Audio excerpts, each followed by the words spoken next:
Chapter 17 A Southern Sun, 2009. What do you think we're building here? Nia's father asked, smiling. A house? Nia guessed. Or a barn? Her father shook his head. Something better, he said. A school. Nia's eyes widened. The nearest school was half a day's walk from their home.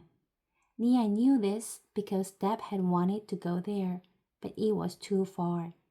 A school? She echoed. Yes, he replied.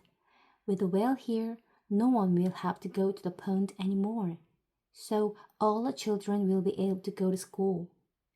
Nia stared at her father. Her mouth opened, but no words came out. When at last she was able to speak, it was only in a whisper. Oh, the children, Papa? The girls too? Her father's smile grew broader. Yes, Nia, girls too, he said. Now go and fetch water for us. And he returned to his work, scything the long grass. Nia went back and picked up the plastic can. She felt as if she were flying. School! She would learn to read and write. Sudan and Rochester, New York, 2003 to 2007. Sava stood at the foot of one of the beds in the crowded clinic. Hello, he said.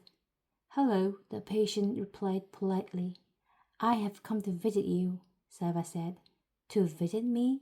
The man frowned. But who are you? You are Mawin Dut Arik, aren't you? Yes, that is my name. Sava smiled, his insides trembling. Even though his father looked older now, Sava had recognized him right away. But it was as if his eyes needed help from his ears. He needed to hear his father's words to believe he was real. I am your son. I am Sava. The man looked at Sava and shook his head. No, he said, it's not possible. Yes, Sava said, it's me, father. He moved to the side of the bed. Mawin Dut reached out and touched the arm of this tall stranger beside him. Sava, he whispered, can it really be you? Sava waited. Mawin Dut stared for a long moment. Then he cried out, Sava, my son, my son. His body shaking with sobs of joy, he reached up to hug Sava tightly. It had been almost 19 years since they had last seen each other. Mawin Dut sprinkled water on his son's head, the Dinka way of blessing someone who was lost and is found again. Everyone was sure you're dead, Mawin Dut said. The village wanted to kill a cow for you. That was how Sava's people mourned the death of a loved one. I would not let them, his father said. I never gave up hope that you were still alive somewhere. And my mother? Sava asked, barely daring to hope. His father smiled. She's back in the village. Sava wanted to laugh and cry at the same time. I must see her. But his father shook his head. There is still war near Lone Arik, my son. If you went there, both sides would try to force you to fight with them. You must not go. There is so much more to talk about. His father told Sava that his sisters were with his mother. But of his 3 brothers, only Ring had survived the war. Arik, the eldest, and Kuol, the youngest, were both dead. Little Kuol, Sava closed his eyes for a few moments, trying to picture his brothers through a haze of time and grief. He learned more about his father's illness. Years of drinking contaminated water had left Mawin Dut's entire digestive system riddled with guinea worms. Sick and weak, he had walked almost 300 miles to come to this clinic and was barely alive by the time he finally arrived. Sava and his father had several days together, But all too soon, it was time for Saba to return to America. His father would be leaving the clinic shortly as well. The surgery he had undergone had been successful, and he would soon be strong enough to make the long walk home. I will come to the village, Saba promised, as soon as it is safe. We will be there waiting for you, his father promised in turn. Saba pressed his finger tightly to his father's as they hugged goodbye, their tears flowing and blending together. On the plane back to the United States, Saba replayed in his mind every moment of his visit with his father. He felt again the coolness on his brow when his father had sprinkled the water blessing on him. And an idea came to him, an idea of what he might be able to do to help the people of Sudan. Could he do it? It would take so much work. Perhaps it would be too difficult. But how would he know unless he tried?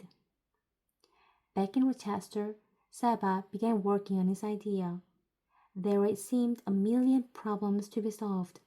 He needed a lot of help. Chris and Louis gave him many suggestions. Scott, a friend of theirs, was an expert in setting up projects like the one Saba had in mind. He and Saba worked together for hours and days, which grew into weeks and months. Along the way, Saba met other people who wanted to help. He was grateful to all of them. But even with their help, it was much more work than he had imagined. He had to raise money for the project, and there was only one way to do this. He would have to talk to people and ask them to give money. The first time Saba spoke in front of an audience was in a school of cafeteria. About 100 people had come to hear him. There was a microphone at the front of the room. Saba's knees were shaking as he walked to the mic. He knew that his English was still not very good. What if he made mistakes pronunciation? What if the audience couldn't understand him?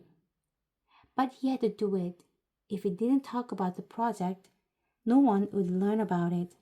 No one would donate money, and he would never be able to make it work. Saba spoke into the microphone. Hello, he said. At that moment, something went wrong with the sound system. The speakers behind him let out a dreadful screech. Saba jumped and almost dropped milk. His hands trembling, he looked at the audience. People were smiling or chuckling. A few of the children were holding their ears. They all looked very friendly. And seeing the children made him remember it was not the first time he had spoken in front of a large group of people. Years before, when he was leading those boys on their walk from the Ethiopian refugee camp to the one in Kenya, he had called a meeting every morning, every evening. The boys would line up facing him and he would talk to them about their plans. All those eyes looking at him, but every face interested in what he had to say. It was the same here. The audience had come to the school cafeteria because they wanted to hear him. Thinking of that made him feel a little better, and he spoke into the mic again. Hello, he repeated, and this time only his own voice came from the speakers. He smiled in half and went on. I am here to talk to you about a project for Southern Sudan. A year passed, then 2, then 3. Saba spoke to hundreds of people in churches, at civic organizations, in schools. Would he ever be able to turn his idea into reality? Whenever he found himself losing hope, Saba would take a deep breath and think of his uncle's words, a step at a time, one problem at a time. Just figure out this one problem.